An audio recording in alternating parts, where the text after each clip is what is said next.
ACB confirmed on HRC's birthday, and the Democrats are outraged yet again. Trump holds rally after rally while Biden still hides in his basement, and Trump is on target to win the 2020 election. Before we get started with the news, if you're watching this video, I want to ask that you please go hit that subscribe button on my homepage, like this video, and share it with your friends. I don't have a marketing team or a big fancy studio, just a dude trying to share the information that I think is important. So all my video traffic comes from you, my viewers. So what are you waiting for? It only takes 2 seconds to go to my homepage, subscribe. And if you like my content, if you want to see more of it, and if you want to be part of helping my channel grow, subscribe to the channel. Hit that notification bell so you never miss a video, and share this video with as many of your friends as you can. And if everyone who watched this video shared it one time, I would be the biggest YouTube channel by the end of the month. Okay, so before we get to the latest news surrounding the Trump-Biden campaign and the 2020 election, I want to talk about something deeply important going on in our country right now: racial identity politics and critical race theory. If all you see is race, then all you see is problems. When you look at the color of a shooting victim before you look at why that person was shot, then what you care about is not justice. Looking exclusively at the color of someone's skin rather than the content of their character or what they are doing makes you a racist, whether you're using that to make this person look innocent or look more guilty. Doesn't matter. You're a racist, right? Looking exclusively at the color of someone's skin rather than the content of their character makes you a racist. That's not me saying it. That's Martin Luther King Jr. Judging a person based on the color of their skin makes you a racist. This goes for all people across the world, across all scenarios. So yesterday I talked about how disappointed I was in America due to a bunch of New Yorkers attacking a bunch of Jews at a Trump parade. Now, I'm even more upset because a bunch of police officers got run over in Philadelphia after 2 police officers shot a black man. Right, the narrative of this story is that a white cop kills a black man, but no one's going to tell you the details, nor do they care about the details. All they care about is the narrative. All they care about is white cop shoots black man. It doesn't matter that he was armed. It doesn't matter that the police told him a dozen times to put down the knife he was carrying. It doesn't matter that his mom was trying to hold him back, trying to keep him from attacking these police. It doesn't even matter that he charged the officers with a knife before they shot him. All that matters is white cop, black victim. So let's hop on over to this USA Today article. 30 Philadelphia police officers injured, 1 run over by truck in protests after police fatally shoot black man. Police in Philadelphia said 30 officers were injured during violent protests Monday night that broke out after police shot and killed a 27-year-old black man who authorities said had a knife. Okay, I'm going to stop right there. Once a protest gets violent, it is no longer a protest. It is now a riot. It is now civil unrest. So USA Today, do better. Do not label riots as protests. Do your job. More than 300 people marched through the streets of Philadelphia late Monday into early Tuesday to protest the shooting of Walter Wallace Jr., whose shooting was captured on video. Dozens of officers were injured with rocks, bricks, and other projectiles, and a 56-year-old female officer was hit by a pickup truck and hospitalized with a broken leg, WCAU.TV reported. A police car was set on fire, and officers used batons to push crowds back, according to video shared on social media. The crowd then largely dispersed. Several businesses were looted, and about 10 people were arrested, mostly on looting charges, who police said will be identified and released pending possible future charges for riot or assault on police. The protest comes after months of demonstrations against police violence and racial injustice in the city and across the country that broke out in May when George Floyd, a black man, was killed by a white police officer in Minneapolis. Again, if all you care about is the color of the person, the color of the victim, and the color of the shooter, then what you care about isn't justice. What you are is a racist. If all you care about is my skin color, and all you care about is the victim of the skin color of the victim, then you don't care about skin. You don't care about justice. Police fatally shoot Walter Wallace after yelling at him to drop knife. The shooting occurred before 4 p.m. Monday as officers responded to a report of a person with a weapon, police spokesperson Tanya Little said. Officers were called to Cobbs Creek, a predominantly black neighborhood in West Philadelphia. They encountered the man, later identified as Wallace, who was holding a knife, Little said. Officers ordered Wallace to drop the knife, but he instead advanced towards them. Both officers then fired several times, Little said. Wallace was hit on the shoulder and the chest. One of the officers then put him in a police vehicle and drove him to a hospital where he was pronounced dead a short time later, Little said. No officers or bystanders were injured in the confrontation, Little said. The names of the officers who fired the shots were not immediately disclosed and their races weren't immediately confirmed. Both were wearing body cameras and were taken off street duty pending the investigation. Good. Until they're pronounced guilty of murder or anything of those sorts, nothing should happen to them. This is according to the video, and I'm not going to show it on here because it is a little disturbing. You see a man walking around a car, and the police officers have their guns like pointed down, pointed up at him at various points, and this man is chasing these officers around a car, and they tell him several times, at least a half dozen times, put down the knife, drop the knife. The whole time, this man's mother is trying to stop him from attacking police officers because, you don't attack a police officer. Okay? That's not smart. And then what you certainly don't do is charge them with your knife. And lots of people are saying, oh, he just had a knife. He just had a knife. Well, they had a gun. They're more powerful. Okay, I'm going to show you a clip from Mythbusters breaking this stigma. Okay? Knives at short range are much more effective than guns.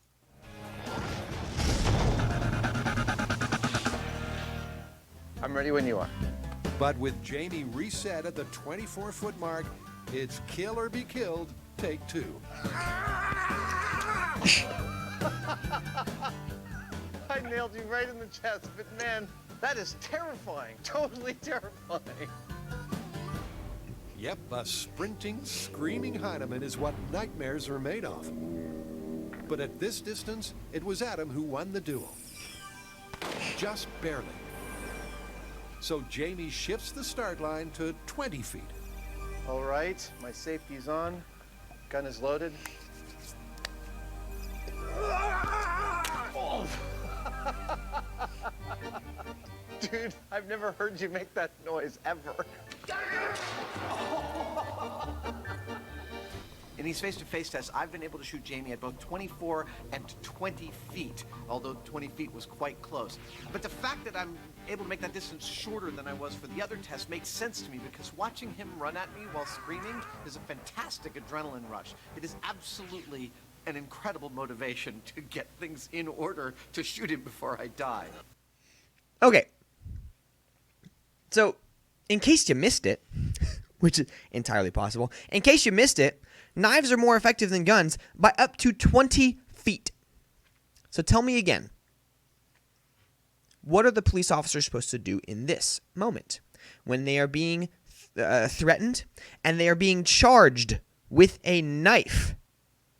I just showed you a video showing how effective knives can be by upwards of 20 feet.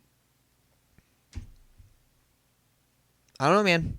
I don't know how anyone can claim the officers are in the wrong here. Right? Police officers are trained. Shoot until there is no more threat. Eliminate the threat. Right? Because there's a chance you shoot the guy once and he doesn't go down. You saw the video on how close Jamie was to Adam in that second test. Inches away. Mere inches. There's a good chance you shoot him, he falls, and you still get stabbed. I don't know. I don't know how anyone can claim that these police officers are in the wrong here. I don't know. I just don't understand it. All right, now on to the news that is everyone's mind. Last night, Amy Coney Barrett was confirmed to the Supreme Court. And the Democrats are majorly upset about it. The Senate confirmed Judge Amy Coney Barrett to the Supreme Court on Monday, just days before the election. 7 days. November 3rd. It is now October 27th. So we've got the 28th, the 29th, the 30th, and 31st. And then we've got November 1, November 2, and voting day November 3rd. We've got 7 days left, people. solidifying the conservative majority on the court, as it is set to consider several high-profile cases in the coming months. Barrett was confirmed by a vote of 52 to 48 on Monday evening after Democrats exhausted the procedural maneuvers undertaken to delay her confirmation. Only one Republican, Senator Susan Collins, voted against confirming Barrett, who the Supreme Court... All the Democrats voted against her, including red state Senators Doug Jones of Alabama, who is up for re-election this year, and Joe Manchin of West Virginia, who voted to confirm Brett Kavanaugh in 2018. Barrett's confirmation has left Democrats concerned about the fate of the nation's health care law, the Affordable Care Act, and Roe v. Wade, the landmark law allowing women to have access to abortions. The court will be hearing a case on the constitutionality of the ACA's individual mandate in November. Barrett could also end up weighing on a general election-related case. I'm sorry, one more time. Barrett could also end up weighing in on a general election-related case involving the man who nominated her, should the disputed results of the race between President Trump and Joe Biden come before the Supreme Court. I don't think this race is going to be disputed. I don't. I think Donald Trump's going to win, and we'll get there. I think there's lots of evidence to show he's on track to win, but we'll get there momentarily. So Democrats are freaking out about Barrett. She's a justice for now, but we can impeach Amy Coney Barrett if Democrats are brave. Oh, boy. Democrats' failure to persuade the public and Republicans to suspend the nomination of now Justice Amy Coney Barrett has the potential to erode American democracy for generations. On countless questions of constitutionality, life and death, and law and order, the court's 6-3 majority will enforce the preferences of an extreme minority. A tyranny of the minority will fundamentally alter the American Republic, diminish the rights of the majority, and pervert any remaining equal justice under the law. Okay, is anyone taking this seriously? This independent article? Is anyone actually seriously claiming that the Republicans are the tyrants here? Last I checked, the Republicans aren't the one literally beating people in the streets. The Republicans aren't the ones forcing government-mandated health care on everyone. The Republicans aren't the ones arresting journalists that they don't like. Barack Obama. How can anyone actually claim that the Republicans are the tyrants and the fascists here? When Amy Coney Barrett, all she said is, I'm going to read the Constitution as it was originally intended and make my judgments from there. Why is that a bad thing? The Democrats are the ones wanting to fundamentally change how the Supreme Court works. The Democrats want more rulings like Roe versus Wade, which, by the way, has zero basis in constitutionality. It doesn't. When the article for privacy was written, I don't think the authors had intended for abortion. Privacy has nothing to do with abortion. Nothing. Zero, zilch, nada. Privacy has nothing to do with abortion. So, put aside the morality, whether it's right or wrong or whatever, and the science of abortion for just a second. Okay, I'm not going to argue those right now. Putting those aside, Roe versus Wade has zero basis in constitutionality. Is one of the worst decided cases in the history of the Supreme Court. So overturn it. Overturn it.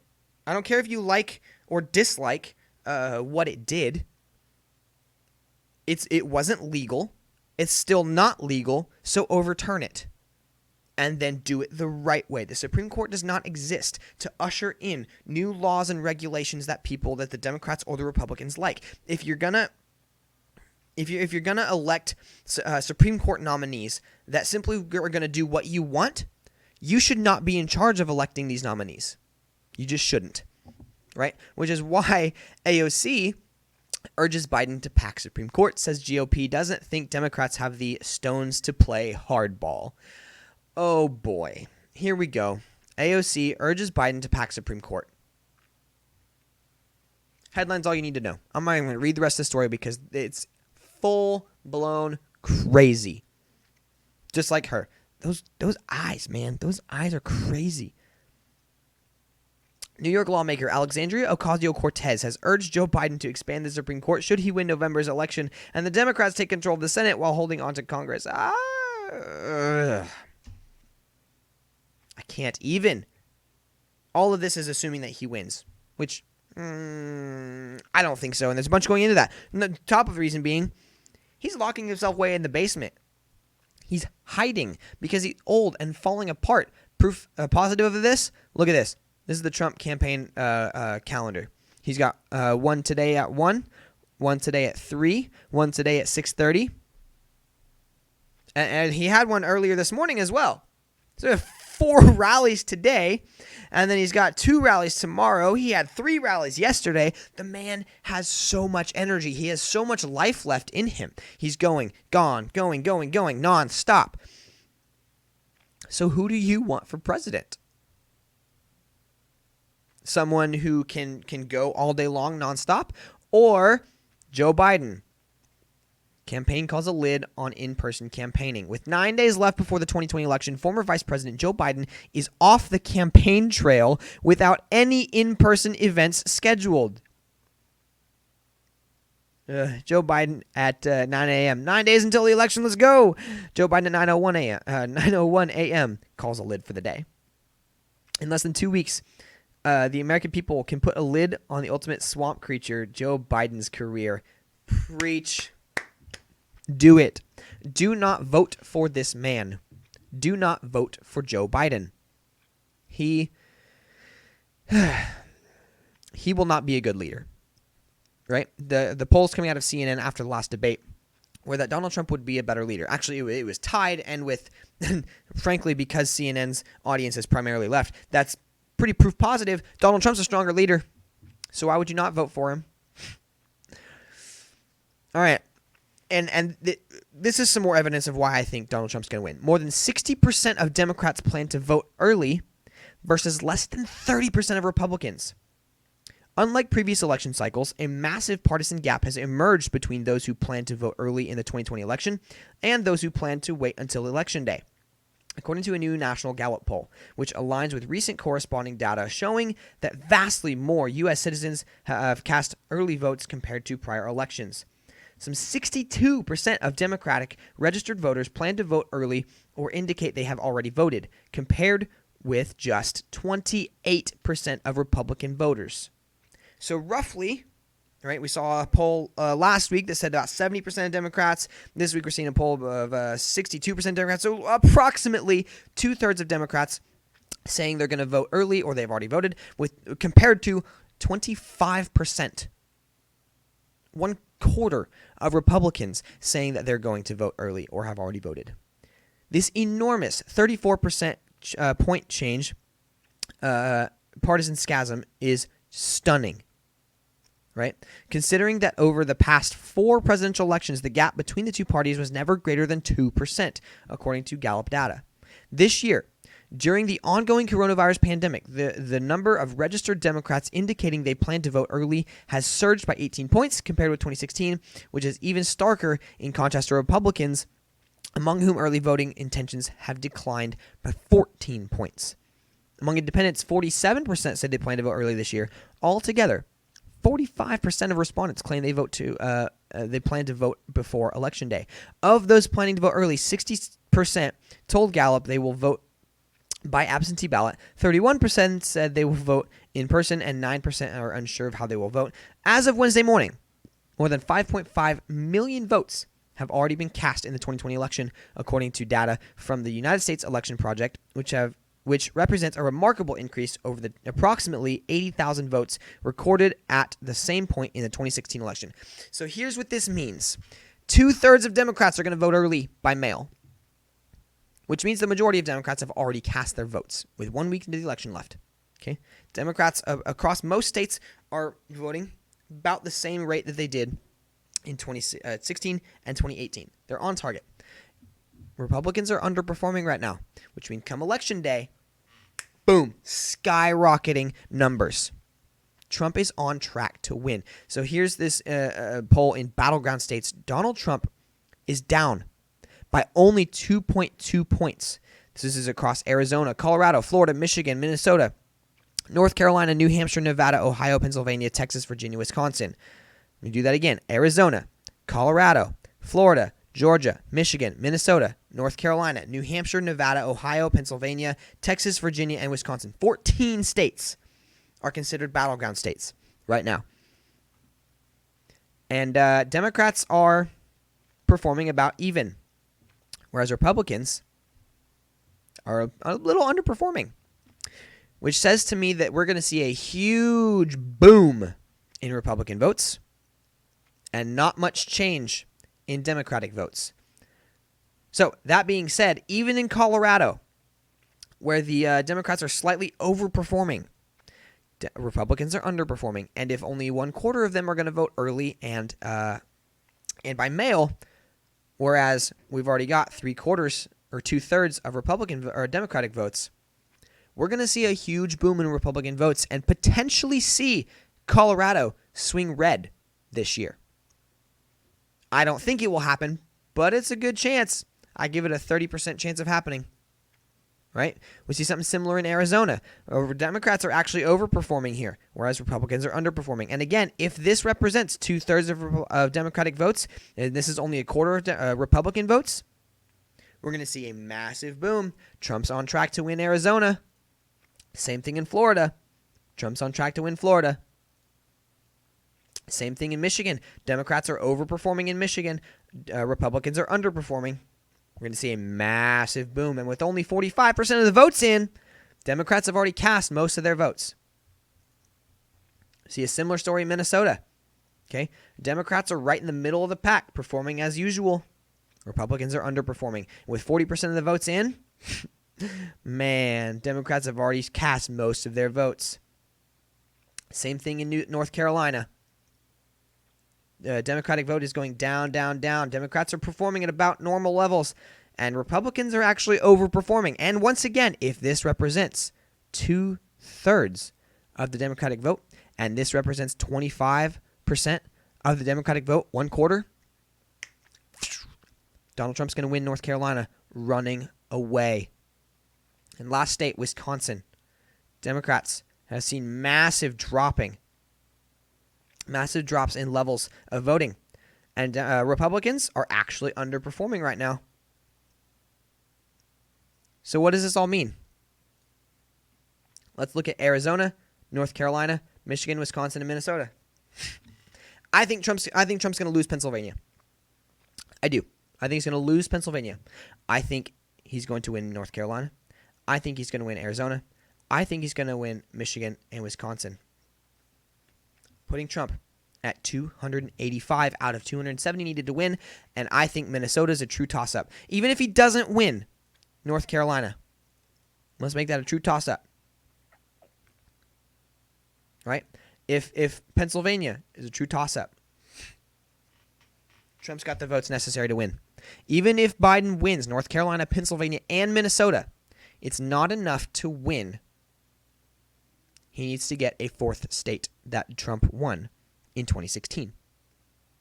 Now, I've seen some theories going around that Trump is going to lose Texas and that Texas is swinging blue. So I saw this poll out of Texas, how Biden and Trump are doing in Texas. Polls. Lines represent weighted averages. Points represent polls percentage. And it shows a little bit of a back and forth between Trump and Biden. And this is absolutely insane. Do you really think Trump is going to lose Texas? I'm from Texas. I don't know a single person there that actually likes Biden or would be considering voting for him. I know a few in Oklahoma. I don't know a single one in Texas. All right, whatever. I'll give you some of the southern big cities: San Antonio, Houston. What's the other one? San Antonio, Houston are going blue, but Dallas is not. Dallas is still pretty red.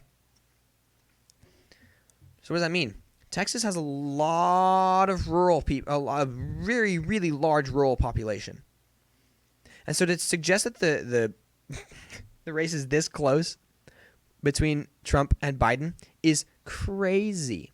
The vast majority of Texans are Republican, which is Again, seen in this target voting target early. Democrats are performing about normal.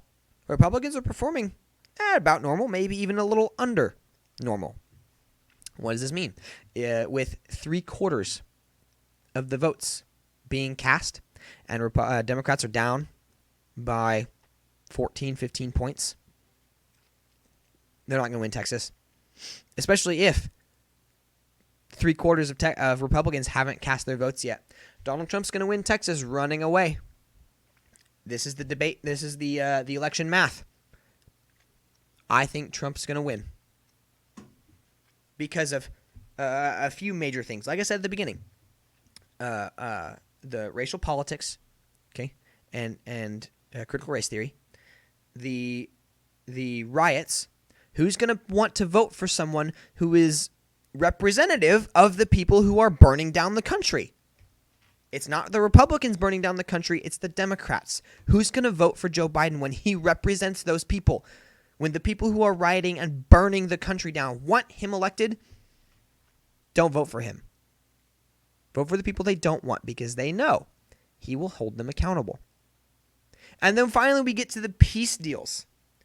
The first major peace agreements in the Middle East for decades have come out of the last couple of years from President Trump. Really just the last 2 months. Donald Trump is doing serious work. He's doing really good. It took him a couple years to get there, but he's doing good work. Don't let Biden screw it all up by getting another 4 years of the Obama legacy. I will see you guys here tomorrow. Thanks for watching. Like I said at the beginning of the video, hit the like and subscribe button. Please share this video with your friends. Help me combat the fake news narratives. See you here tomorrow.